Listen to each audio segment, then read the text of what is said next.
ಚೋರದನ ಹೇಗಂದರೆ ಅದು ಮನೆಯಲ್ಲಿನೇ ತಂದು ಹುಳ್ತಾರೆ ಅನ್ನೋ ಅಂತ ಏನು ಇದಿಲ್ಲ. ಅದು ಹೇಳಿದ್ನಲ್ಲ, ಅವಕಾಶ ಅವರಿಗೆ ಸಮಯ ಸಿಕ್ಕಿರೋಗಿಲ್ಲ, ಮನೆ ಮುಟ್ಟೋಕೋದು ಸಮಯ ಇರೋಂಗಿಲ್ಲ, ಬೆಳಕು ಹರಿದು ಬಿಟ್ಟಿರ್ತದೆ. ಯಾಕಂದ್ರೆ ಅವೆಲ್ಲ ದರೋಡೆ ಮಾಡೋದೇ ರಾತ್ರಿ ಹೊತ್ತು ಕಳ್ಳರು, ಆಗಿನ ಕಾಲದಲ್ಲಿ. ಈಗೆಲ್ಲ ಟೆಕ್ನಾಲಜಿ ಬಂದ್ಬಿಟ್ಟಿದೆ, ಅದಕ್ಕಾಗಿ ಯಾವಾಗಿದ್ರೂ ಮಾಡ್ಬೋದು. ಈಗಾಗಲ್ಲ ಚಿನ್ನದ ಅಂಗಡಿಗಳೆಲ್ಲ ಹಗಲೊತ್ತೆ ದರೋಡೆ ಆಗ್ತಾ ಇದೆ. ಆಗಿನ ಸಮಯದಲ್ಲಿ ಆಗಿದ್ದಿಲ್ಲ.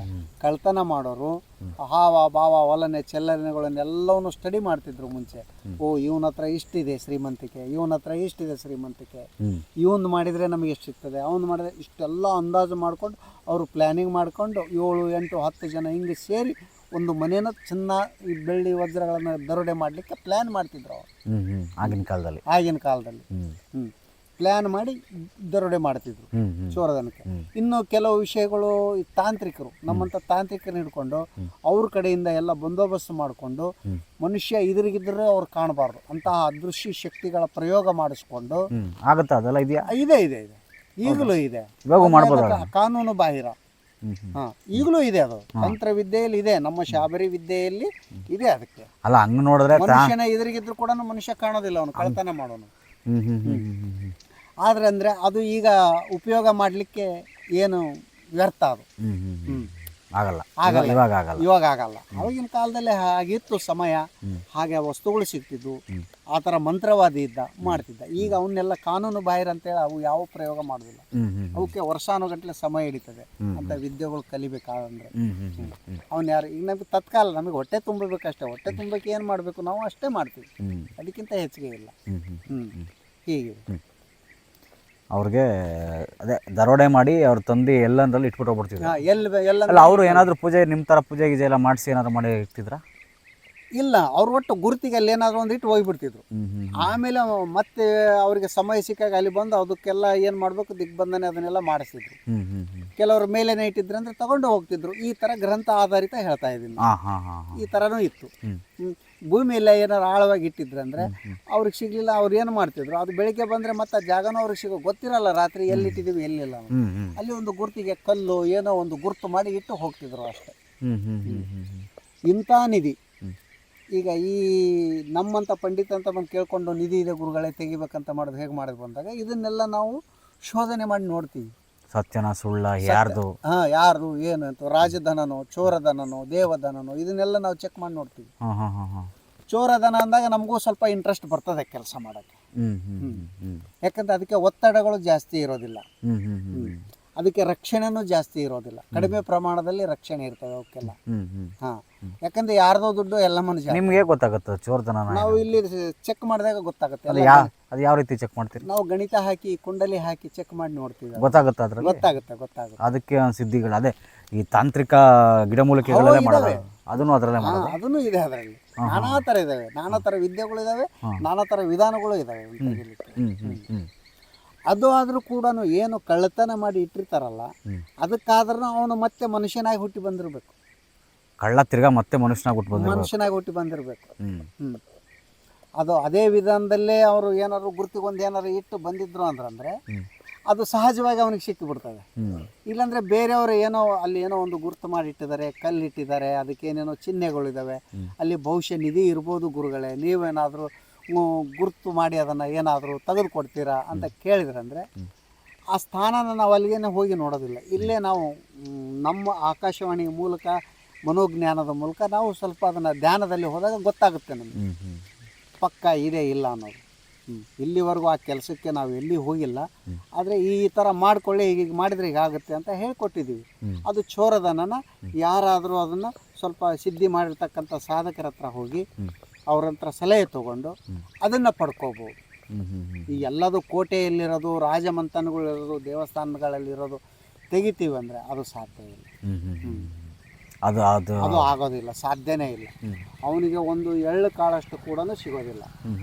ಅಲ್ಲ, ಅದು ನೀವು ನೋಡ್ತಿರಲ್ವಾ, ಇದು ಚೋರಧನನ ರಾಜಧನ ನೋಡ್ತೀವಿ. ಸೊ ಗೊತ್ತಾಗುತ್ತೆ ನಿಮಗೆ, ಗೊತ್ತಾಗುತ್ತೆ ಇದು ಕಳ್ಳರದ ರಾಜರದ. ಹೌದೌದು, ಗೊತ್ತಾದಾಗ ಇವಾಗ ರಾಜರದ ಇರುತ್ತೆ ಅನ್ಕೊಳ್ಳಿ, ಅವಕ್ಕೆಲ್ಲ ರಕ್ಷಣೆ ಜಾಸ್ತಿ ಇರ್ತದೆ. ಆ ರಕ್ಷಣೆ ಮುಖಾಂತರ ನಮಗೆ ಗೊತ್ತಾಗ್ತದೆ. ಈ ಚೋರಧನಕ್ಕೆ ಅಷ್ಟು ರಕ್ಷಣೆ ಇರೋದಿಲ್ಲ. ಇವು ರಕ್ಷಣೆ ಇದ್ದು ಕೂಡ ಭೂತ ಪ್ರೇತಗಳು ಇಂಥವು ಇರ್ತವೆ. ಈ ಹಾವು ಚೇಳು ಏನು ಪ್ರಾಣಿಗಳು ಇರ್ತಾವಲ್ಲ, ಇವು ಇರೋದಿಲ್ಲ ಅವಕ್ಕೆ. ಯಾಕಂದ್ರೆ ಕಳ್ಳ ಅವನು ಸತ್ತೋಗಿಬಿಟ್ಟಿರ್ತಾನೆ, ಸತ್ತೋದ್ಮೇಲೆ ಅದು ಅವನಿಗೇನು ಗೊತ್ತಿರಲ್ಲ, ಕಳ್ಳತನ ಮಾಡಿದ್ದ ಅಷ್ಟೇ ಗೊತ್ತಿರುತ್ತೆ, ಅದು ವಸ್ತು ಏನಾಯ್ತು ಏನಿಲ್ಲ ಗೊತ್ತಿರಂಗಿಲ್ಲ.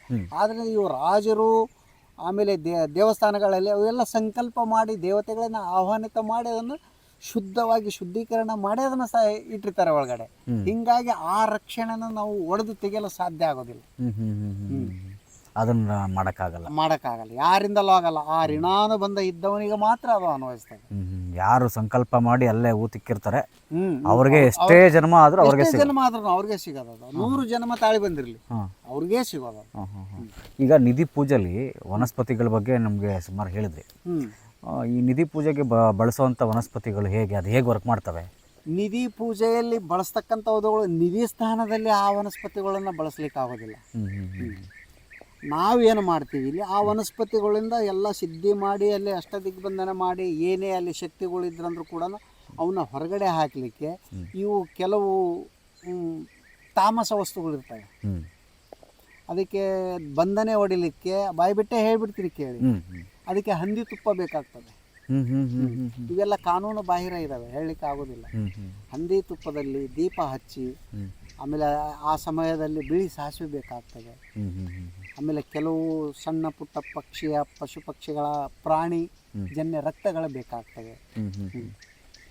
ಅಂದರೆ ಅಲ್ಲಿ ಶಕ್ತಿಗಳನ್ನು, ದುಷ್ಟ ಶಕ್ತಿಗಳು ಯಾವಿದಾವೆ ಅನ್ನೋ ಕಂಡು ಹಿಡಿದು ಆ ಶಕ್ತಿಗೆ ಏನು ಬೇಕಾ ಅನ್ನೋದು ಆಹಾರ ತಿಳ್ಕೊಂಡು ಆ ಆಹಾರಗಳನ್ನು ನೈವೇದ್ಯವಾಗಿ ಅವಾಗ ನಾವು ಕೊಡಬೇಕಾಗ್ತದೆ. ಸಮಾಧಾನ ಮಾಡಬೇಕು.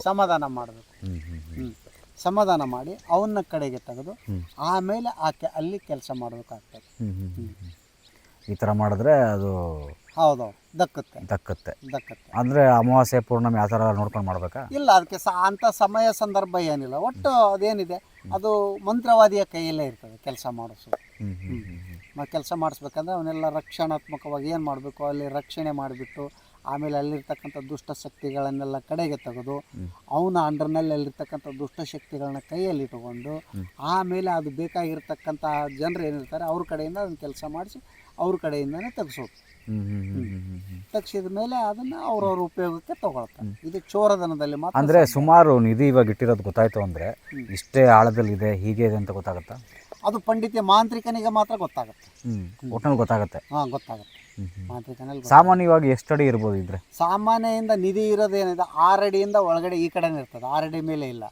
ಆಮೇಲೆ ಕಾಲಕ್ಕೆ ತಕ್ಕಂತೆ ಏನಾಗ್ತದೆ, ಜಮೀನುಗಳು ಭೂಮಿ ಏರು ಆಗ್ತದೆ, ಇಳಿತಾನು ಹೋಗ್ತಾ ಇರ್ತದೆ, ತಗ್ಗುನು ಆಗ್ತದೆ, ತೆಮ್ಮನಾಗ್ತದೆ. ಅದನ್ನ ಎಷ್ಟು ಪ್ರಮಾಣದಲ್ಲಿ ಇದೆ, ಇದು ಏನಾಗಿದೆ, ಇದು ಮೇಲೆ ಕೃತಕ ಮಣ್ಣು ಎಷ್ಟು ಬಂದಿದೆ ಅಥವಾ ಇದು ಕೃತಕ ಮಣ್ಣಲ್ಲೋ ಇದು ನಿಜವಾದ ಭೂಮಿನ ಅನ್ನೋದು ಕಂಡು ಹಿಡಿಬೇಕಂದ್ರೆ ಅದು ಮಾಂತ್ರಿಕನ ಕೈಯಿಂದ ಮಾತ್ರ ಸಾಧ್ಯ. ಇಲ್ಲ ಅಂದ್ರೆ ಗೊತ್ತಾಗಲ್ಲ. ಈ ಥರದ್ದು ಯಾವ್ದಾದ್ರು ಒಂದು ಘಟನೆ ಆಗಿದ್ಯಾ? ನಿಮ್ಮ ಏನಾದರೂ ಮಾಡಿದ್ದೀರಾ? ಘಟನೆ ಮಾಡಿಲ್ಲ, ಕೇಳಿದ್ದೀನಿ ನಾನು. ನಿಮ್ಮ ಯಾರಾದರೂ ಬೇರೆ ನಮ್ಮ ಗುರುಗಳ ಕಡೆಯಿಂದಾನೆ ತಿಳ್ಕೊಂಡಿದ್ದೀನಿ. ಏನು ಹೇಳ್ಬೋದು ಆ ಘಟನೆ ಬಗ್ಗೆ? ಇಲ್ಲ, ಅದು ಇದರಲ್ಲಿ ವಿಷಯದಲ್ಲಿ ಹೇಳಲಿಕ್ಕೆ ಬರೋದಿಲ್ಲ. ಸ್ವಲ್ಪ ಸುಮ್ಮನೆ ಅವು ಗುಪ್ತವಾಗಿರ್ತವೆ. ಸಿಗ್ತಾವಂತ ಹೋಗ್ಲಿ ನಿಧಿ? ಸಿಗ್ತವೆ. ನಿಧಿಗಳು ಮಾತ್ರ ಚೋರದನ ಇದ್ರೆ ಮಾತ್ರ ಸಿಗುತ್ತೆ. ರಾಜಧನ ಎಲ್ಲ ಸಿಗುತ್ತೆ. ರಾಜಧನ ದೇವಧನ ಸಾಧ್ಯ ಇಲ್ಲ ಸಿಗ್ಲಿಕ್ಕೆ, ಅದನ್ನ ಮುಟ್ಲಿಕ್ಕೂ ಆಗೋದಿಲ್ಲ. ಅದು ಎಲ್ಲ ಈಗ ಸರ್ಕಾರದ ಇವಾಗ ನೀವೇ ಹೇಳ್ದಂಗೆ ನನಗೆ ಇನ್ನೊಂದು ಕ್ವಶನ್ ಏನಂದ್ರೆ, ಈಗ ರಾಜ ಮತ್ತೆ ಹುಟ್ಬಿಟ್ಟು ಬರ್ತಾನೆ, ಅವ್ನು ಎಷ್ಟನೇ ಜನ್ಮಕ್ಕೆ ಬರ್ತಾನೆ ಅವಾಗ ಸಿಗುತ್ತೆ ಅವನಿಗೆ. ಹೌದೌದು. ದೇವಧನ ದೇವ್ರಿಗೆ ಸಾವೇ ಇಲ್ಲ. ಹೌದು. ಮತ್ತೆ ಅವ್ರಿಗೆ ಆ ನಿಧಿ ಹೆಂಗ್ ಸಿಗುತ್ತೆ? ಅಂದಕ್ಕೆ ಅದು ಅಲ್ಲಿ ಎಲ್ಲಿವರೆಗೂ ಇದು ಯುಗಾಂತ್ಯವಾಗೋದಿಲ್ಲ ಅಲ್ಲಿವರೆಗೂ ಅದು ಇರ್ತದೆ. ಅದರ ಬರಹಗಳೇ ಇರ್ತವೆ, ಅದರ ಲಿಖಿತ ಇರ್ತದೆ, ಅದಕ್ಕೆ ಆಧಾರ ಸಾಕ್ಷಿ ಎಲ್ಲ ಇರ್ತದೆ. ಅದನ್ನ ನೋಡ್ಬಿಟ್ಟು ಅದು ಧರ್ಮಾಡಳಿತವಾಗಿನೇ ಅದನ್ನ ಹೊರಗಡೆ ತೆಗಿಬೋದು. ಅದನ್ನ ಏನು ಸಮಾಜ ಸೇವೆಗೋಸ್ಕರನೇ ಅದನ್ನ ಉಪಯೋಗ ಮಾಡ್ಬೋದು, ವಿನ ಸ್ವಂತಕ್ಕಾಗಿ ಅಲ್ಲಿ ತೆಗಿಲಿಕ್ಕೆ ಆಗೋದಿಲ್ಲ. ತೆಗಿಬೋದು, ಅದನ್ನು ಸ್ವಂತಕ್ಕಾಗಿ ಉಪಯೋಗ ಮಾಡಲಿಕ್ಕೆ ಸ್ವಯಂ ಪ್ರೇರಿತವಾಗಿ ಕಳ್ಳತನದ ಮಾರ್ಗದಲ್ಲಿ ಅದನ್ನು ಮಾಡ್ಲಿಕ್ಕೆ ಸಾಧ್ಯ ಇಲ್ಲ. ಈಗ ಎಲ್ಲ ದೇವಸ್ಥಾನ ಪುಣ್ಯಕ್ಷೇತ್ರಗಳು ಸರ್ಕಾರದ ಅಧೀನದಲ್ಲಿದ್ದಾವೆ, ಸರ್ಕಾರದ ವತಿಯಿಂದ ಮಾಡಬಹುದೇ ವಿನಃ ಸ್ವಯಂ ಪ್ರೇರಿತವಾಗಿ ಮಾಡ್ಲಿಕ್ಕೆ ಸಾಧ್ಯ ಇಲ್ಲ. ಇವಾಗ ಸರ್ಕಾರಕ್ಕೆ ದುಡ್ಡು ಸೇರಿದ್ರೆ ದೇವ್ರಿಗೆ ಸೇರಿದಂಗೆ ಜನಗಳಿಗೆ ಉಪಯೋಗ ಆಗುತ್ತೆ. ದೇವ್ರಿಗೇನು ಅದು ಮತ್ತೆ ಭಕ್ತರ ತಾನೇ ಅಲ್ಲಿ ಕೊಟ್ಟಿರೋದು, ದೇವಸ್ಥಾನಕ್ಕೆ ಹೋಗೋದೆಲ್ಲ ಭಕ್ತರು ತಾನೇ ಕೊಟ್ಟಿರೋದು, ಅದು ಮತ್ತು ಆ ಭಕ್ತರಿಗೆ ಹೋಗುತ್ತೆ. ಅದು ಸರ್ಕಾರದಿಂದ ಸೇವಾ ರೂಪದಲ್ಲಿ ಭಕ್ತರಿಗೆ ಹೋಗ್ತದೆ ಆ ಮುಖಾಂತರವಾಗಿ. ಹೀಗಾಗಿ ಅದಕ್ಕೆ ದೇವಧನ ಅಂತ. ಈ ದೇವಧನ ರಾಜಧನ ಇದು ಅದು ಋಣಾನುಬಂಧವರಿಗೆ ಇದ್ದವರಿಗೆ ಮಾತ್ರ ಸಿಗ್ತದೆ, ಇಲ್ಲಾಂದ್ರೆ ಸಿಗೋದಿಲ್ಲ. ಆಮೇಲೆ ನಾವು ಕೆಲವು ಒಂದು 2-3 ಜನ ನನ್ನ ಹತ್ರನೂ ಬಂದಿದ್ರು, ನೀವು ಬರಲೇಬೇಕು, ನಾವು ಗ್ಯಾರಂಟಿಯಾಗಿ ಹೇಳ್ತೀವಿ ಅಂತಂದೇಳಿ. ನಾವು ಕಾಡಲ್ಲಿ ಈ ಚೋರದನ್ನು ಕಂಡು ಹಿಡಿದಾಗೆ ಅಂದ್ರೆ ನಾವು ಸ್ವಯಂ ಪ್ರೇರಿತವಾಗಿ ಈಗ ನೋಡಿ ಎಲ್ಲ ಹಸುಗಳನ್ನ ಮೇಯಿಸಲಿಕ್ಕೆ ಎಲ್ಲ ಕಾಡಿಗೆ ಹೋಗ್ತಾರೆ. ಅಂಥ ಪ್ರದೇಶದಲ್ಲಿ ಏನಿದೆ ನಿಧಿ ಒಂದು ಇದ್ದ ಸ್ಥಳ ಇದೆ ಅಂದರೆ ಇದು ಸ್ವಲ್ಪ ಸೀಕ್ರೆಟಾಗೇ ಇಡಬೇಕು ನೀವು ವಿಷಯನ.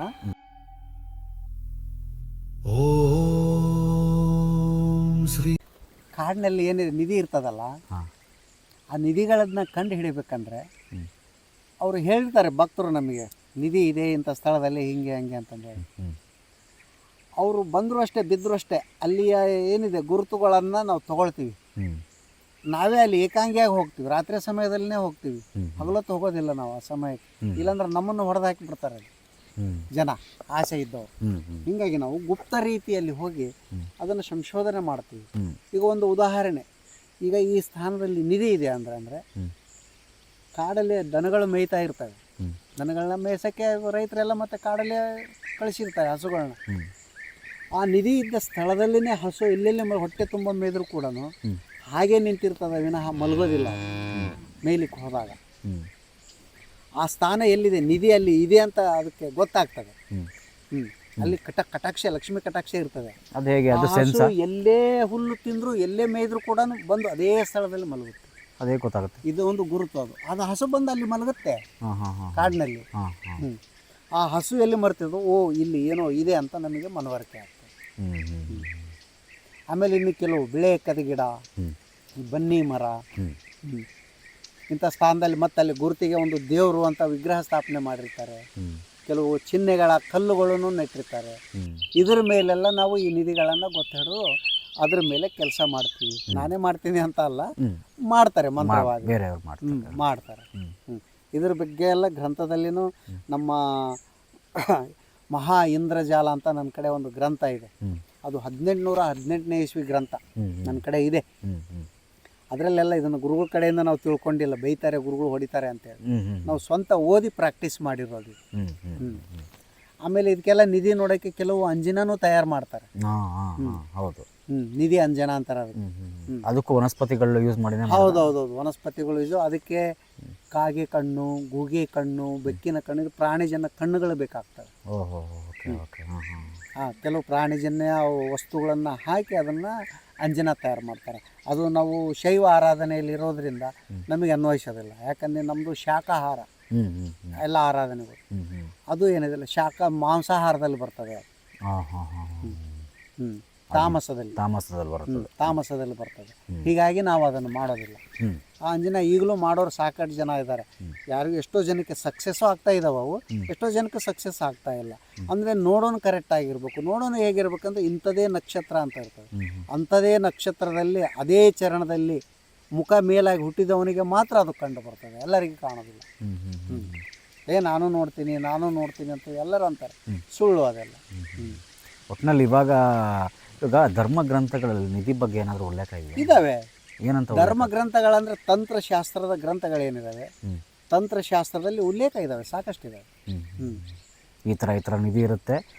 ಅದನ್ನು ಆ ಗ್ರಂಥ ನಾನು ಓದಿ ತಿಳ್ಕೊಂಡ್ರಿಂದನೇ ತಮಗೆ ಇಲ್ಲಿವರೆಗೂ ತಿಳಿಸಿದ್ದು ನಾನು ನಿಧಿಗಳ ಬಗ್ಗೆ. ಅದರ ವಿವರಣೆ ಹೇಳಿದ್ದು ನಾನು ಸ್ವಂತ ಮಾಡಿ ಇದನ್ನು ಅನುಭವ ಪಟ್ಟುಕೊಂಡಿಲ್ಲ. ಮಾಡಿದವರ ಅನುಭವ ತಿಳ್ಕೊಂಡು ಕೂಡ ಆ ಗ್ರಂಥ ಓದಿ ತಮಗೆ ತಿಳಿಸಿದ್ದೀವಿ ನಾವು. ನಮ್ಮ ಗುರುಗಳೇನೋ ಒಂದು ಕೆಲಸ ಮಾಡಿದ್ದಾರೆ. ಆದರೆ ನಮಗೆ ಗೊತ್ತಿಲ್ಲದಾಗೆ ಮಾಡಿದ್ರು ಅವರು. ನಾವು ಅವ್ರ ಜೊತೆಗೆ ಇದ್ರೂ ಕೂಡ ನಮ್ಗೆ ಗೊತ್ತಾಗಲಿಲ್ಲ. ನಮ್ಮನ್ನೆಲ್ಲ ತಮ್ಮ ಸ್ಥಾನದಲ್ಲಿ ಮಲಗಿಸಿದ್ರು. ನಾನು ಏನೋ ಒಂದು ಕೆಲಸಕ್ಕೆ ಹೋಗಿ ಬರ್ತೀನಿ, ಕೆಲಸಕ್ಕೆ ಹೋಗಿ ಬರೋವರೆಗೂ ಇಲ್ಲೇ ಇರಿ ಅಂತ ಹೇಳಿದರು. ನಾವು ಉಳ್ಕೊಂಡ್ವಿ. ಅವ್ರು ಹೋಗಿ ರಾತ್ರಿ ಅವರು ಭಕ್ತಾದಿಗಳು ಯಾರು ಬಂದು ಕರ್ಕೊಂಡು ಹೋಗಿ ಕೆಲಸ ಮಾಡಿ ಒಂದು 1 kg ಅರ್ಧ kg ಎಷ್ಟಿರ್ಬೋದು. ಇದು 35-40 ವರ್ಷದ ಹಿಂದೆ. ನಾವಿನ್ನೂ ಚಿಕ್ಕವರು, ಹುಮ್ಮತನ ಇತ್ತು ಇನ್ನೂ ಆಗ ನಮಗೆ. ಆಗಿನ ಸಮಯ ನೋಡಪ್ಪ, ರಾತ್ರಿ ಹೋಗಿದ್ದೆ ಇಂಥ ಕೆಲಸಕ್ಕೆ, ಮತ್ತು ಅವರು ಸ್ವಲ್ಪ ತೊಗೊಂಡ್ರು, ನನಗೆ ಸ್ವಲ್ಪ ಕೊಟ್ಟಿದ್ದಾರೆ, ಇದರಿಂದ ನಾವು ಜೀವನ ಮಾಡೋಣ ಅಂತ ಹೇಳಿದ್ರು ನಮಗೆ. ಅದನ್ನು ಮರುದಿನ ಇಟ್ಕೊಳ್ಳಿಲ್ಲ, ಮಾರುಕಟ್ಟೆಗೆ ಹೋದರು. ಅದರಲ್ಲಿ ಅರ್ಧ ತೆಗೆದು ಬಿಟ್ಟು ದಾನ ಧರ್ಮಾದಿಗಳಿಗೆ ಎಲ್ಲ ಉಪಯೋಗ ಮಾಡಿದರು. ಇನ್ನು ಅರ್ಧ ಮಾರಾಟ ಮಾಡಿದರು. ಅರ್ಧ ಮಾಡಿ ನನ್ನ ಇದ್ರ ನೆನಪು ಇರೋ ಪ್ರಕಾರ ಅಂದರೆ ಒಂದು 30-35 ಸಾವಿರ ರೂಪಾಯಿ ಸಿಕ್ಕಿತ್ತು ಆವಾಗಿನ ಕಾಲಕ್ಕೆ. ಅದರಲ್ಲಿ ಮತ್ತೆ ನಾವು ಊಟದ ವ್ಯವಸ್ಥೆ, ಇರೋ ವ್ಯವಸ್ಥೆ, ಬಟ್ಟೆ ಬರೆ ಎಲ್ಲ ಗುರುಗಳು ಶಿಷ್ಯರಿಗೆಲ್ಲ 6-7 ಜನ ಶಿಷ್ಯರಿದ್ವಿ ಆ ಸಮಯದಲ್ಲಿ. ನಮಗೆಲ್ಲ ಬಟ್ಟೆ ಬರೆ ಎಲ್ಲ ಉಡುಗೊರೆ ಆಗಿ ಮಾಡಿದ್ರು. ಇದು ಒಂದು ನೆನಪಿದೆ ಮಾಡಿದ ಕೆಲಸ. ಆದರೆ ಕಣ್ಣಾರೆ ಕಾಣಲಿಲ್ಲ ನಾವು ಆ ಕೆಲಸ ಹೇಗೆ ಮಾಡ್ತಾರೆ. ಹಾಂ ಹಾಂ ಹಾಂ ಹಾಂ ಆಮೇಲೆ ಹ್ಞೂ ಮೇಲೆ ಬಂದು ಬಿಡ್ತದೆ ಅಂತಾರೆ ಜನ. ಹಾಂ ಅದೇ ಹೇಳ್ತಾರೆ, ಅದನ್ನ ಹೇಳಕ್ ಬಂದೆ ಈಗ. ಮಂತ್ರವಾದಿಗಳು ಹ್ಞೂ ಕೆಲಸ ಮಾಡಿದ್ರಂದ್ರೆ ಮೇಲೆ ಬರ್ತದೆ ಅಂತಂದೇಳಿ. ಈಗ ಇದು ಒಂದು ಕಡ್ಡಿ ಹ್ಞೂ ತಾನೇ, ಹ್ಞೂ ಇದು ಒಂದು ಕಡ್ಡಿ. ಹ್ಞೂ ಗಾಳಿ ಬಂದರೆ ಮಾತ್ರ ಅದು ಸ್ಪರ್ಶ ಆಗ್ತದೆ, ಗಾಳಿಯ ಸ್ಪರ್ಶಕ್ಕೆ ಅದು ಅಲ್ಲಾಡ್ತದೆ. ಹೌದು.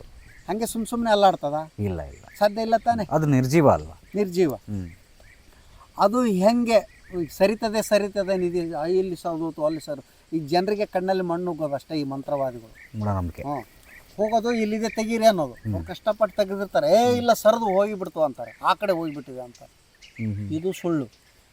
ಆಮೇಲೆ ಬೇರೆ ಮೇಲೇನೆ ಬರಂಗೆ ಮಾಡ್ತೀವಿ ಅಂತಾರೆ, ಅದು ಸುಳ್ಳು. ಆ ಥರ ಯಾರಾದರೂ ಹೇಳಿದ್ರಂದ್ರೆ ಕೇಳಬೇಡಿ, ನಂಬಲೂಬೇಡಿ. ಭೂಮಿಯಲ್ಲಿದ್ದಿದ್ದು ಅದು ಯಾರಿಗೂ ಸಿಗೋದಿಲ್ಲ. ಯಾರು ಋಣಾನು ಬಂದೇ ಇದೆ ಅವ್ರಿಗೆ ಮಾತ್ರ ಸಿಗ್ತದೆ. ಈ ಈ ಚೋರದನ ಮಾತ್ರ. ಅದಕ್ಕೆ ನೀವು ಪ್ರಯತ್ನ ಮಾಡಿದರೂ ಉಪಯೋಗ ಇಲ್ಲ. ನಿಮ್ಮ ಹಣೆ ಬರದಲ್ಲಿತ್ತು, ನೀವು ಹಿಂದಿನ ಜನದಲ್ಲಿ ಏನಾದರೂ ಮುಚ್ಚಿಟ್ಟು ಸತ್ತಿದ್ದೀರಾ ಅಂದರೆ ನೀವು ಇದ್ದಲ್ಲೇ ಸಿಗ್ತದೆ ಅದು. ನೀವು ಅದಕ್ಕೆ ಹುಡ್ಕೋಕೆ ಹೋಗ್ಬೇಡ್ರಿ ಅಂತ ನಾವು ತಿಳಿಸಿ ಕಳಿಸ್ತೀವಿ ಜನಕ್ಕೆ. ಈಗ ಫೈನಲ್ ಆಗಿ ಹಾಂ, ನಿಧಿ ಹುಡ್ಕೋರ ಬಗ್ಗೆ, ಆಮೇಲೆ ನಿಧಿನ ಆಸೆ ಪಟ್ಕೊಂಡು ಎಷ್ಟೋ ಜನ ಸಾವಿರಾರು ದಿನ ಅಂದರೆ ವರ್ಷಾನುಗಟ್ಲೆಗಳು ಕಳ್ಕೊಂಬಿಟ್ಟಿರ್ತಾರೆ ನಿಧಿ ಹಿಂದೆ ಬಿದ್ದು. ಅಂಥವ್ರಿಗೆ ನೀವು ಗ್ರಂಥಗಳು ಓದಿದಿರಿ, ಆಮೇಲೆ ವಿದ್ಯೆಗಳು ಗೊತ್ತು ನಿಮಗೆ, ನೀವು ಏನು ಹೇಳಕ್ಕೆ ಇಷ್ಟಪಡ್ತೀರಿ? ಅದ್ರ ಹಿಂದೆ ಹೋಗಬೇಡಿ ಅಂತ ಹೇಳ್ತೀವಿ. ಜೀವನ ಹಾಳು ಮಾಡ್ಕೋಬೇಡಿ, ಅದರಿಂದ ಹೋಗಬೇಡಿ. ಇಲ್ಲಿವರೆಗೂ ಯಾರಾದರೂ ತೆಗೆದಿದ್ದು ನೋಡಿದ್ದೀರಾ? ನೀವೇನಾದರೂ ಅದರಿಂದ ಉಪಯೋಗ ಪಡ್ಕೊಂಡಿದ್ದೀರಾ? ಇದನ್ನೆಲ್ಲ ತಿಳ್ಕೊಂಡು ಅವ್ರ ಕಡೆಯಿಂದ ಅವು ಎಷ್ಟೋ ವರ್ಷಾನುಗಂಟ್ಲೆ ತಿರುಗಾಡಿ ಸೋತವ್ರು ಕೂಡ ನನ್ನ ಹತ್ರ ಬಂದಿದ್ದಾರೆ. ಎಲ್ಲರಿಗೂ ಬುದ್ಧಿವಾದ ಹೇಳಿ ಅದನ್ನು ಮನಸ್ಸಿನಲ್ಲಿರೋ ಭ್ರಮೆಯನ್ನು ತಲೆಯಿಂದ ತೆಗೆದುಹಾಕಿ ಅವರಿಗೆ ಒಳ್ಳೆ ರೀತಿಯಲ್ಲಿ ದುಡಿಮೆ ಮಾಡ್ತಾ ಹೋಗ್ರಿ. ಎಲ್ಲದೂ ನಿಮಗೆ ಚಿನ್ನ, ಬೆಳ್ಳಿ, ವಜ್ರ, ವೈಡೂರ್ಯ ಎಲ್ಲ ದುಡಿಮೆಯಲ್ಲಿ ಸಿಗ್ತದೆ. ಅದ್ರ ಕಡೆ ಗಮನ ಕೊಡಬೇಡ್ರಿ. ನಿಮ್ಮ ಋಣ ಇದ್ದರೆ ನೀವು ಇದ್ದಲ್ಲೇ ಸಿಗ್ತದೆ, ಹುಡುಕ್ತಾ ಮಾತ್ರ ಹೋಗ್ಬೇಡ್ರಿ ಅಂತ ಹೇಳಿ ಕಳಿಸ್ತೀವಿ ನಾವು. ಇದು ನಿಮ್ಮ ಪ್ರಕಾರ?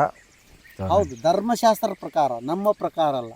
ಧರ್ಮಶಾಸ್ತ್ರದ ಪ್ರಕಾರ ನಮ್ಮ ಸನಾತನ ಧರ್ಮದಲ್ಲಿ ಚಿನ್ನ ಸಿಗಬೇಕಂದ್ರೆ ಭೂಮಿಯಲ್ಲಿ ಅದಕ್ಕೆ ಋಣಾನುಬಂಧ ಇದ್ದರೆ ಮಾತ್ರ ಸಿಗ್ತದೆ, ಇಲ್ಲ ಅಂದರೆ ಇಲ್ಲ.